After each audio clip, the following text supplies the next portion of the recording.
This is Hidden Killers Live with Tony Brueski, Stacy Cole, and Todd Michaels. Let's talk about Rebecca Haro. This is the woman who made the story up about being assaulted in the parking lot of the sporting goods store. And when she came to, the baby was gone. Although it's all bullshit. None of it happened. She's arrested and she's been charged with this. She's still standing by her man in prison, as of her last idiotic interview that she gave. Let's talk about that. I mean, what the hell's going through one's mind? Let's reproduce with a guy who almost killed his first daughter. This seems like a lovely human being to begin a family with. Dependent personality is where my head went with that, envisioning what would it be like to sit and talk with her. Probably someone who really doesn't have much of a sense of self or identity apart from him, was very likely abused by him herself and has lived in fear of him.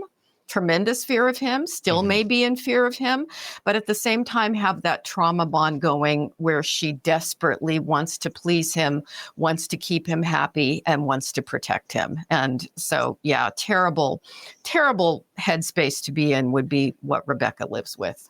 Does that absolve her of guilt in any of this, of being in a household with someone who was capable of doing this and did, in fact, kill their child? Does that absolve her of any of it? I don't think, as far as a moral responsibility for protecting her child, she had a moral responsibility to protect her child. She has lied to law enforcement. She's going to be found guilty of all of that, I'm guessing. Does it have some weight when it comes to what should her punishment be? The way that she came into the relationship with certain personality problems, her own abuse history, abuse by this man, there is probably where there's some wiggle room with, does that get taken into account? I mean, would a jury hear evidence of what she had been put through and when we talk about her innate capacities and incapacities were, and would that impact in some kind of a penalty phase eventually? That's where I would see it being relevant. I mean, doesn't it come back to, I mean, this sounds really trite, but hurt people hurt people. So it doesn't excuse what she did, but it explains it a bit, right? Yeah. It does explain it a bit. And if we knew her story, we could all, in likelihood, have some degree of compassion for her. But I think when it comes down to, is there a moral responsibility? If you give birth to a child, you are there to protect and keep that child safe always. Always. That's simply the foundation. I think the major concern I would have here with this is the fact that she could be released at a time where she could still reproduce. And if I were a betting man, I'd bet that bitch would make some more kids. If she had the opportunity, it probably would happen because for whatever reason, it would happen. It just seems to work that way with folks like this. And again, another contender, maybe not, you shouldn't be having kids. You've shown us this doesn't work out well the first time or two. But of all the restrictions that could be put onto her, if she were to be released, I'm sure that would not be one of them. It isn't one of them. It can't be one of them. Yeah, no, I agree with you. And so often the folks that we can look at and have tremendous compassion for them on one hand, but on the other hand, realize this is not a person who should be having children. And so often those are the folks who are having children, having lots of children. Yeah, way too many of them. I mean, it's a cycle. And that's the scary part of it is, even because once you remove the abuser from the situation, if the child survived, good luck.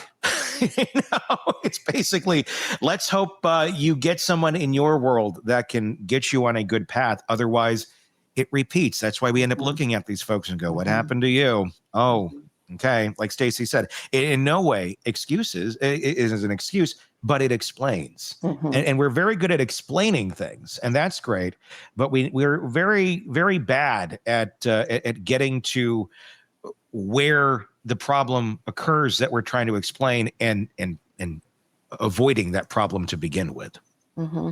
And for someone like Rebecca, I would think that if we look at what places here can you make an intervention from a clinical standpoint that might do some good, you might really be able to get her in a treatment program, you know, for women who have been abused and or have had children removed from their care, or, you know, all these different intervention points, and actually do some good with her. So I would say there would be a potential for early intervention before a child is harmed, you know, and before the next one would happen, that you might see some growth with her. Maybe. The question in a case like this, I think, is, you know, is this guy, is he evil? Is he out there viciously killing children? His first story of his daughter was that she didn't even make a lot of sense to me. Like, she got stuck between something, and I'm like, how does this even happen? It probably didn't. That's the thing. He had that story. The story on this child, which has been changed a few times, there's allegations that he told police he accidentally rolled over on Emmanuel and then went out into the desert or whatever, and then buried him to grieve so he could go back and see him again later. Do you buy it? Do you think this is just a completely incompetent moron who rolled over on his baby child who you should not be sleeping next to at 7 months old because you could roll over on your child and kill it? Right. And he's just that stupid and did that? You know, or is this, you know, a horribly abusive? I mean, you can go either super incompetent, which I would buy, or super abusive, or really a combination of the both. But how do you know in a situation like this? I would guess that story was the best he could come up with, and it's not a very good story, which doesn't speak very well of his intellect. So I would guess that he was acting out in aggression, and that's certainly what appears to have happened in the first case with the first child. And this is somebody with poor impulse control who likes things to be a certain way, and babies get in the way. Babies are noisy. Babies get into things and test parents' limits all the time. And I'm guessing this is a person that has very low impulse control and just lashes out when he's angry. Yeah, that's somebody you really want to spend time with, isn't it? Seems like one you'd want to swipe right on, right? You're like, he seems like a great one. He's going to be guy. He's going to be great. So when we go back to the assumption we were talking about earlier that all parents, they're capable of this, they're capable of that because they are parents. It seems there are so many that are completely missing the parenting gene. And maybe it's not a gene, but the parenting blueprint. Not that we all have it. I mean, it's a crapshoot when you have kids. You're like, well, let's figure this shit out. But usually you can kind of have some place to start to some way, shape, or form, or some degree. But there seems to be so many that have zero clue that this is a life in front of you that you need to take care of and protect. The attention just strictly stays on themselves and their own humanity, or lack of humanity, their own narcissism, their own needs, and have zero. It never flips over. It never flips over to this is the person I have to care for. And I know many parents that are good parents. We all kind of say, yeah, when they showed up, the switch flipped. And it was like, it just happened. I think for a lot of people, it doesn't. And do we need to identify that sooner in parents? And what do we do when we do identify that before anything ever happens?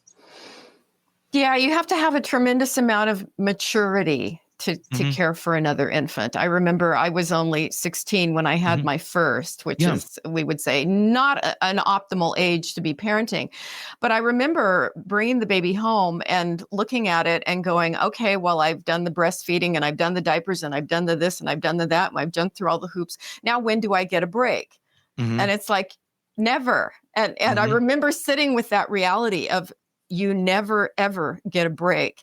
And even when this kid is 18 and moves on and is in college or whatever, it's like, you're still parent. you're still needing to be present for that person in some way at some time throughout the course of their lives. It's like a role you're never not occupied with.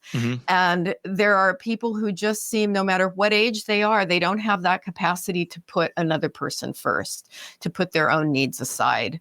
And, it's how do you identify it? I don't know that you always can, but certainly we do see a lot of times where folks do not have the stability and the maturity that they need in order to put their kids first. And that's why we are talking about what we're talking about today. Go ahead, Tony. I was going to say, does that come from example? Does that come from conditioning? Or is that something that is just in us, or just not in us? I think it's maturation. It's that, that certain level of maturity that you have to get to yourself. And some people are, I was capable at 16 of being a very mature person. Yeah. Many people never are. And so it's just sort of that way that you develop. And certainly if you were raised in a family by wonderful, mature, giving parents who could always be present for you and meet your needs and knew how to set boundaries and limits and do all those adult kinds of things, but always see that your needs were met and cared for and you were in the right environment and all of that. If you were raised in that kind of home, you're going to integrate that in a much better way than somebody who was never raised with that. Yeah. I agree. I never had that drive to have children, and it felt really strange. I've never changed a diaper. I have made it to the age that I am. I have never changed a diaper. Now, I've just never felt the draw. I'd see a baby and I'd be like, here, you can have it back. I don't want it. But I'm not kidding. It's almost offensive to. And it's good you recognize that in you. I did at a very early age. I was never drawn to infants. And I felt like there was something wrong with me as a woman that, gosh, all of my friends are just like, oh my God, look at this baby. And I'm thinking, ew, it just spit up. And I was absolutely disgusted by these things that were pooping and vomiting and stinking and crying all the time. And as I've gotten older, it's kind of settled down a bit, but I had stepchildren who had babies, and I was just like, I can't, please don't make me hold it. Please don't. But you put a puppy or kitten in front of me, I can't get enough. That puppy or kitten could crap on me, have diarrhea on, I don't care. And you would have been the one setting the law for the pets before the children in 1848. But I know this about myself, and I just don't think other people are that aware. They give in to the peer pressure. They see your friends doing all the babysitting and you have to be doing that, but you're not comfortable doing it. I have a self-awareness where I just think I know what my limitations are, and I couldn't fake that. It just, when I hear a baby crying, it's just like fingernails on a chalkboard. I can't deal with it, but I never pretended that I had to do it. I never gave into the peer pressure. My career was very important to me. Having my pets were very important to me. A good relationship's important to me. Those are the things that matter to me. And I think you need to be true to yourself. If you don't want to have children, nobody's forcing you to. Yeah. Unless you're forced. Well, unless that happens. Yeah. That's a whole other discussion, of course. Exactly. Of course. Yeah. Of course. But yeah, if that makes me a weird person, I will own it. But I just never wanted a child. And again, so it's a fair warning. If you've got an infant and you want me to hold it, I'll do it competently. The child will not be harmed, but I will not enjoy it. Want more on this case and others? Then press subscribe now and don't miss a moment of true crime coverage from Tony Brueski and the Hidden Killers podcast.